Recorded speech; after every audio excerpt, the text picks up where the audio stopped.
ប្រជាពលរដ្ឋយើងច្រើនណាស់ប្រជាពលរដ្ឋច្រើនណាស់មនុស្សល្អមនុស្សស្ម័គ្រចិត្តមនុស្សលះបង់គេហៅថាមនុស្សលះបង់មានលះបង់ការយល់ដឹងវាខ្ពស់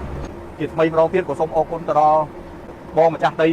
លោកបានស្ម័គ្រចិត្តនេះថ្ងៃនេះបានជួយអាអិចខ្ញុំទៀតបាន2គ្រឿងអាអិច2គ្រឿង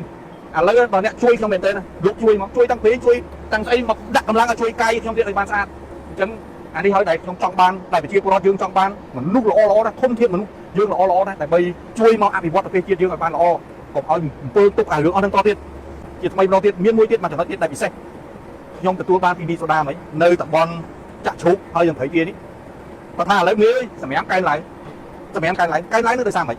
ពីមុនសម្រាប់ហ្មងយកមកបោះចោលក្នុងលូក្នុងកន្លែងឥឡូវសម្រាប់លេខតកោនៅខាងនៅលើគោកវិញអាក្នុងទឹកវាលែងមានទេអានេះដែលជាលក្ខណៈពិសេសរបស់ប្រជាពលរដ្ឋយើងជាលក្ខណៈពិសេសរបស់អ្នកប្រជាពលរដ្ឋយើងក្នុងរយៈពេលមួយខែចុងក្រោយនេះខ្ញុំឃើញ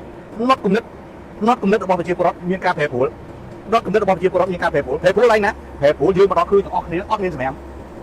ប្រែប្រួលទាំងអស់គ្នាអត់ឃើញសម្រាប់អត់មានសម្រាប់នេះសិនសម្រាប់ចាក់តែទឹកហូរទៅអត់ទាន់ទឹកហូរអត់ទាន់អានេះហើយដែលសូមឲ្យវប្បធម៌ទាំងអស់គ្នាហ្នឹងវប្បធម៌ទាំងអស់គ្នាបន្តនៃការចូលរួមទាំងអស់គ្នាបើសិនជាប្រជាពលរដ្ឋចូលរួមប៉ុណ្ណឹងសំទុះតាមមួយឆ្នាំល្អណាស់យើងកោនៅលើសម្រាប់នៅលើដីខ្ញុំនឹងប្រជុំជាមួយនឹងមីសូដាប្រជុំអីដើម្បីជំរុញឲ្យគាត់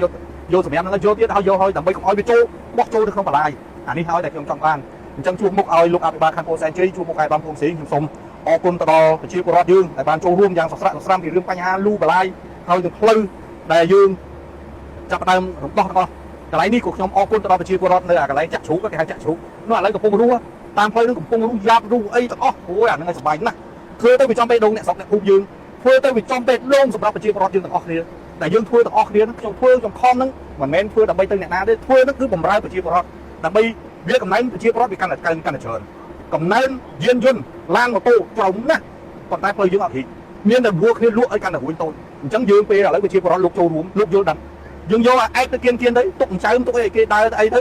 លក់ក៏ដាច់ប្រជាពលរដ្ឋក៏ចូលចិត្តពេលដែលវាជាអៀតអូវាទលាយពេលដែលវាទលាយប្រជាពលរដ្ឋចង់មកមើលចង់មកទិញចង់មកមើលចង់មកទិញរួចអូនកម្មករខ្ញុំក៏ស្រួលដើរ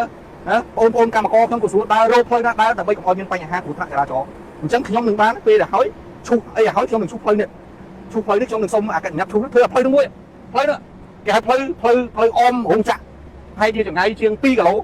ចម្ងាយ2គីឡូដើម្បីយករំដោះនៅពីព្រៃទាមកបងប្អូនគាត់ចេញពីរោងចក្រមកគាត់ដើរតាមហ្នឹងនេះបង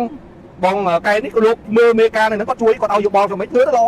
អានេះហើយតែការចូលរួមពីម្ចាស់ដី